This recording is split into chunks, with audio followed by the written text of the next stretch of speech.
let's try doing this again. I hate this shit. But this is what I've got to do. So here we go. I'm Taya, and this is the very beginning of Digipolitik, which is, in my mind, a channel that explores and explains the relationship between politics and digital politics, hence the name, society, culture, language, and tech, and how these are currently colliding to create, which, well, I think we can agree is a bit of a mess. I think we can all agree that things are messy right now, but I've been working really hard behind the scenes, reminiscing, reflecting, researching, and also diving into the deep and dark and often, really fucking dark recesses of my, 24, nearly 25 years on the internet. My intent with this is to educate you a bit on how it works, because a lot of people don't actually understand a lot of the history of the internet, how it works, how we got here, have some fun, reminisce hopefully, but also go into some dark places and highlight some examples. I'm open to where this is going to go, but this is very much a practice run. But really with the intent of figuring out how we move forward from here. Because, as a political scientist and as someone who works in digital, I'm seeing some very clear policy problems and some very difficult and intractable ones that we really need to be aware of. We might not even be able to solve them, but even if we're aware of them, we may have, some hope of rescuing society.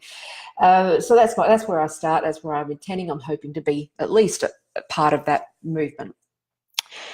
So my intent to, this is impromptu, clearly. I'm trying to find words. I have a bit of a stutter. Back the fuck off. I'm giving it a go. But basically this morning I stumbled on something really interesting that really highlights this deeper issue, and one of them. So anyway, it all started because I've been in a battle with Twitter over the ability to promote tweets on my main Twitter account.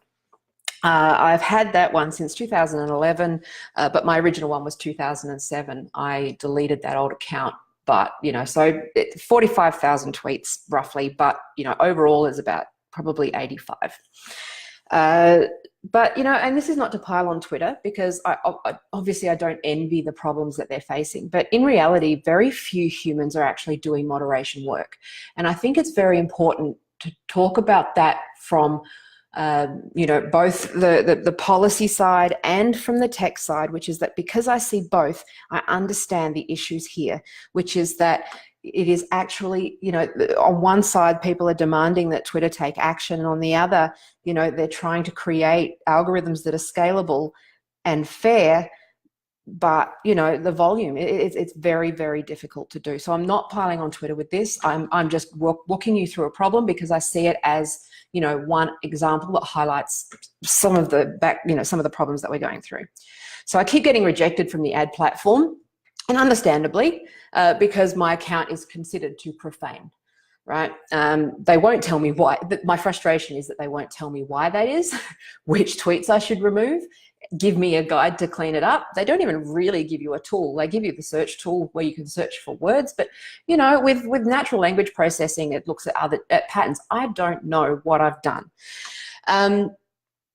So really what they've done is, out of 45,000 tweets, they've left me to guess. A bit like a passive-aggressive housewife that just says, well, I'm angry and now you should know why and you've got to figure it out. That's not very fair, because you've got to be able to have a conversation. If you're, an important part and a partner and acting in good faith, then you should actually tell people what they've done wrong before punishing them. My default was to assume that it was the word cunt that appears in my Twitter feed years ago.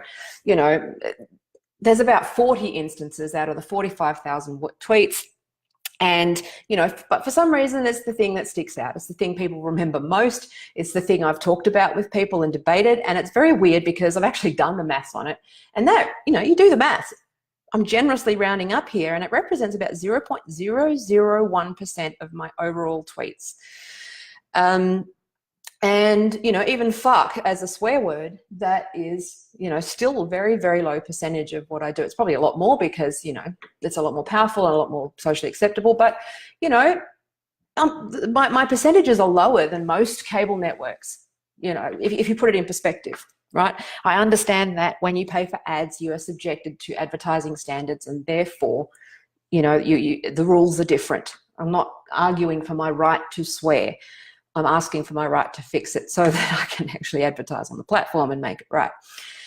So anyway, I own my swearing. It's, you know, particularly is a polarizing word, especially in America. It is one of those things, but it's very much an example of the differences and, you know, the very subtle differences in American culture versus Australian culture and British culture, where we all speak English, but, you know, cunt is a lot more acceptable here. It is one of those things where, you know, it can sometimes offend the right people.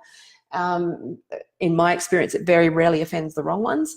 And, you know, there's a very strong cultural difference. So, you know, I know the power of words because I work in, you know, I've studied politics. I work in communications. I'm a UX designer. I understand the power of everything of messaging better than probably most people. So for me, to be penalized for the deliberate use of those words is interesting. Now, so I went through my feed. I just assumed that it was, you know, all the cunts and the fucks in my feed. So I went and deleted all, you know, I called it the cleanup of the cunts, which is probably not ideal. But, you know, it was a sad day because most of those tweets are actually in context. I was reading through them and they're actually funny. And I'll show you in a minute the kind of thing that I'm talking about. I'm building to a point here. You know, overall, I've used Twitter generally positively. I mean, everybody's human. You get into the old fisticuff and everyone gets hurt feelings and, you know, tribes form and you know, bitches be bitches and all that sort of stuff, right? But overall, you know, the fact that I've been deemed, you know, an improper human being or not able to participate in something and not be able to give Twitter money for the ability to, you know, it's not like I want to swear in ads. I actually just, you know, I will still comply. Anyway, so I found this tool and it's called Brand Yourself, and this is what's actually up on my screen right now.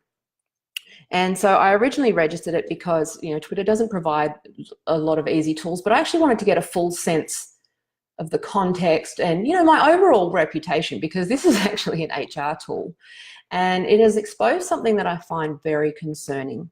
And I'm sure that if you are, you know, a moderately clever human being, you'll see the leap that I'm going to make here, which is, you know, how, you know, I'm going to build on this, but it really highlights my thoughts about social media, speech, algorithms, and, you know, bias in general. And, you know, I'll be going large on this in the podcast. This is, you know, fucking 2 seasons of content, you know, that we talk about. But in this instance, this is a really good example of how an algorithm, which is a fancy word for computer program, it might be biased, right? In this instance, it's a super conservative, super dumb, dehumanizing business. And this is what you know, which is recruitment and this notion of reputation, and that and, you know, just knowing these tools exist. And recruiters use these tools to assess a person without context based on whether they swear. And I find, you know, this is a little bit disturbing. And this tool is delivered on that because my reputation, as you're about to see, is, I find it funny. I don't care about this stuff, by the way. It's not something that I actually give, you know, because, you know, people come to me because I am who I am, and I'm very lucky. But, you know, if you're not in my position, right, my reputation is terrible. So let's go with my reputation report, right? Very poor. Hurting me the most, unprofessional social posts. So what is unprofessional? What is that? That's a value, you know. Are you unprofessional if you're a professional comedian? You know, like, you know, these open up philosophical questions. You know, like it's a genuine question. You know, if you sell in the business of, you know, adultshop.com.au, you know, and you're an entrepreneur and you sell things that are, you know, like, who determines what is professional? That, you know, like that is a value in itself, right? It's an imposition of a certain moral framework. So, you know, I just want to alert people to this, because the fact that any recruiter, particularly recruiters, but anybody, right? Think real estate agent, Centrelink, you know, bank, government department might use this. You know, this is concerning, you know, because what are they going to do? Look at your, you know, overall, they're just going to give you a score. Isn't that what, you know, anyway, okay. So my reputation is poor, right? And look at the actual tweets, the offending tweets. Okay. So there's a lot of, it's mostly profanity. But, you know, I think we can argue that some of these are actually funny tweets. I really like that. You know, like the fact that the mere mention of Trump is considered profane and it has a high impact on my score. I like that one. See, and this is actually the thing, which is that I actually am not going to delete these. I refuse, because, you know, these are actually funny. You know, I could do better here. It's some of it's lazy, but, you know, the important thing is that context matters, right? Context matters here.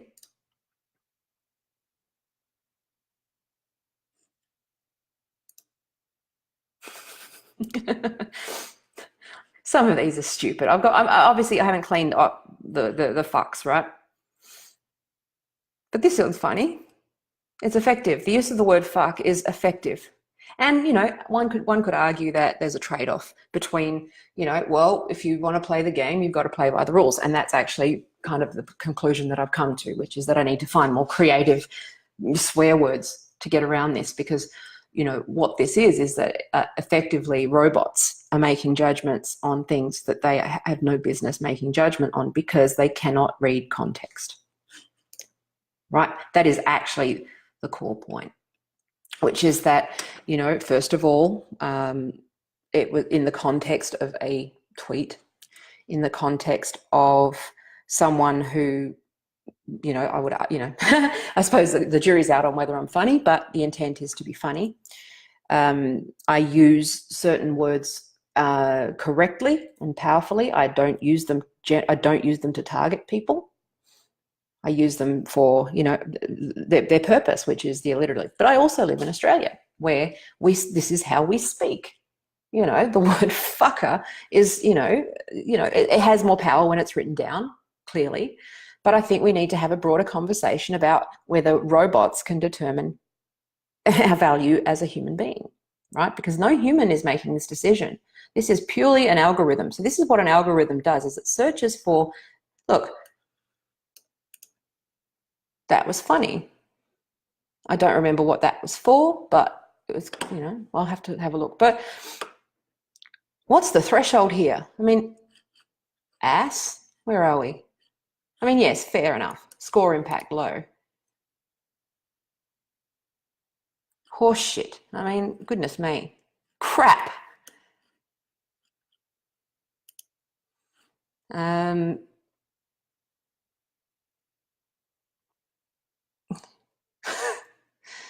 Left wing.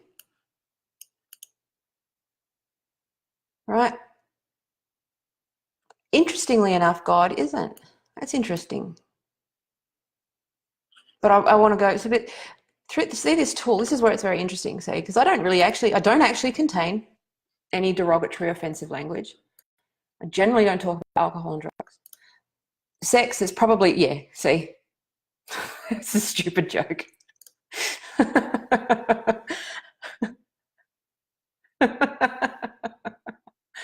I'm sorry for laughing at my own jokes here, but I mean, I don't even know what that is. But that's the thing. that's the stupidity. This is why I'm doing this.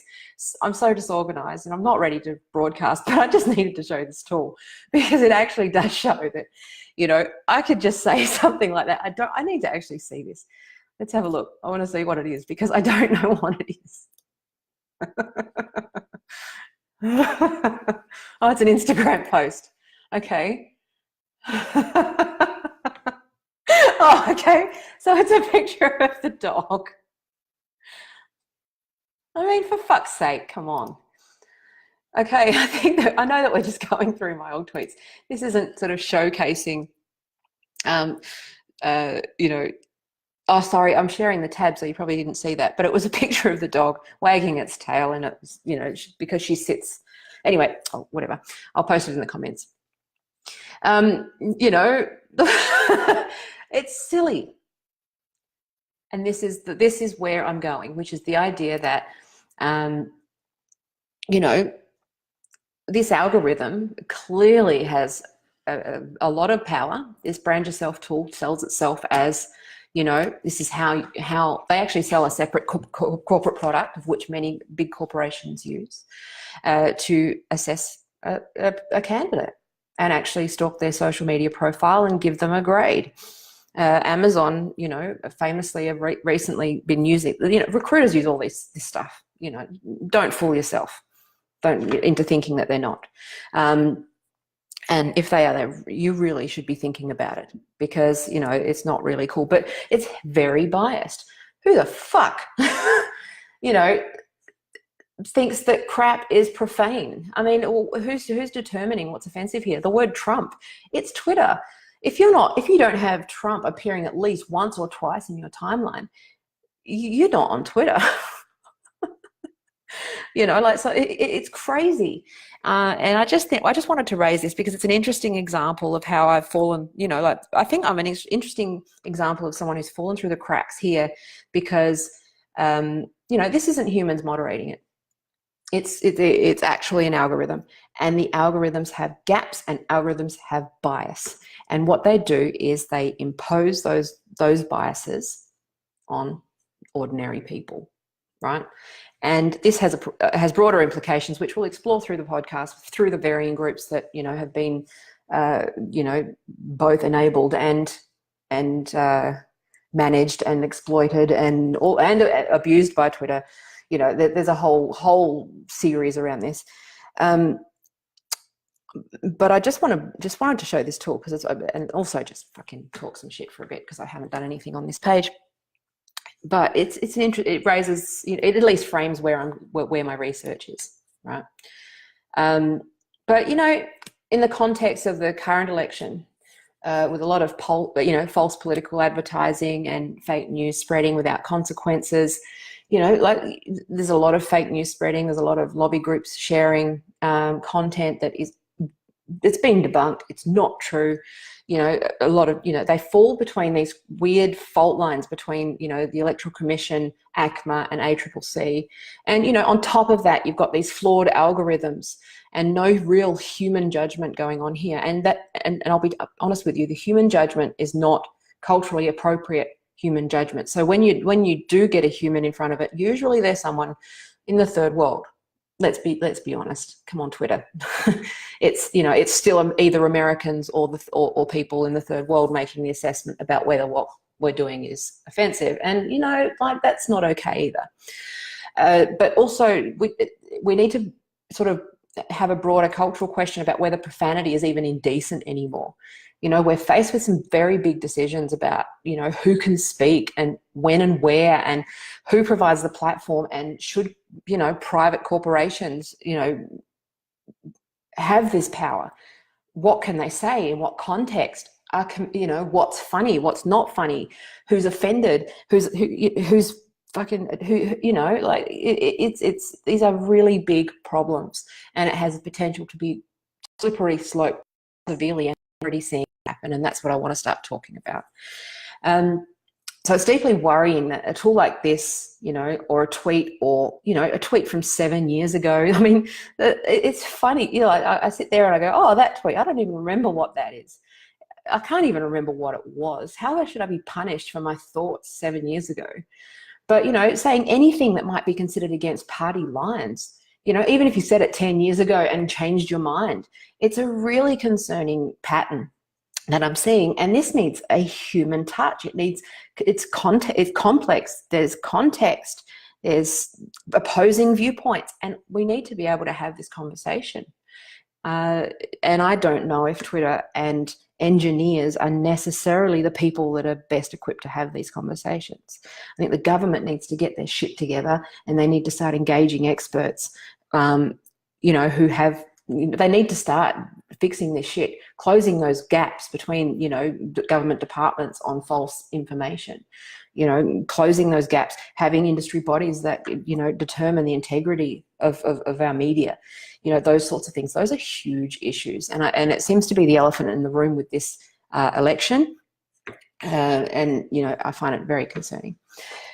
So, you know, we're seeing people lose jobs over a tweet. We're seeing people get no platforms. We're seeing them get harassed. We're getting people banned from writers' festivals for a book that's coming out that people haven't even read yet because it has the word rape in the title. Yes, you know the book I'm talking about. It's actually a very good book. And, you know, people are being harassed and silenced, effectively being silenced for dissent. You know, we're talking about the removal of hate speech, but the definition of that is very, very subjective. You know, and that is, you know, I know that there are legal thresholds for that, but that's moving as well. What people perceive as hateful speech is actually hurt feelings, and that is something that we need to make sure that we, you know, we go out with understanding and compassion, because, you know, obviously hurt feelings hurt, but, you know, people need to learn to have some emotional maturity and self-regulation and some emotional intelligence, and realize that, you know, we've got a society to run here, and, you know, we've got these global problems. We don't have the institutions set up to support these crazy global problems. And, you know, shutting people up and shutting people down is not the answer, regardless of which side you're on, you know. And let's not go on about the woke left, but that's a whole other fucking rant. But, you know, is this what, you know, what this tool considers to be wrong? It highlights my problem. Is it what, you know, a robot can't tell a joke. A robot can't tell intent. You know, this seems heavily weighted on American fundamentalist Christian values. You know, it surprises me that God isn't considered polarizing in this, which I find very interesting, because, you know, on one hand, you can't use the word Trump. On the other, I've used the word God. That's interesting, because what that implies is that there's an inequality and an imbalance, and someone's made a judgment call on that. And that's a conversation that needs to be had, right? And, you know, Americans already have major undue influence over our culture and increasingly the way that we do politics. And, you know, I'm concerned about that. It's scary stuff, but I want to push through, right? And I want to see if we can find some answers. Thank you for listening to this. This is stupid. I know it's not my best work, but I'm just I'm flexing some muscles and seeing where we go. I'm sure you know there's a lot of work here to be done. I'm lining up guests and making sure I get the conversation right. Someone needs to have it, and I know some aren't going to like it, but hopefully I can actually contribute some thinking and some sanity to something through, you know, my years and years and years of being both an expert in politics and an expert in digital.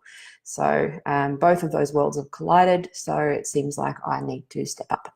So I hope that you aren't gone and disappearing and blocking me forever, and you stay patient and listen in when I post the first podcast issue, which will actually be I'm planning it now. It's the history of the internet through the eyes of The Simpsons, and I'm going to interview some people, and we're going to talk about fans and how, because at the core of all of this is people, you know, is community and fans. And so we're going to start with something that's good, and the scaffolding of the internet, which is the love and the sense of community and fans.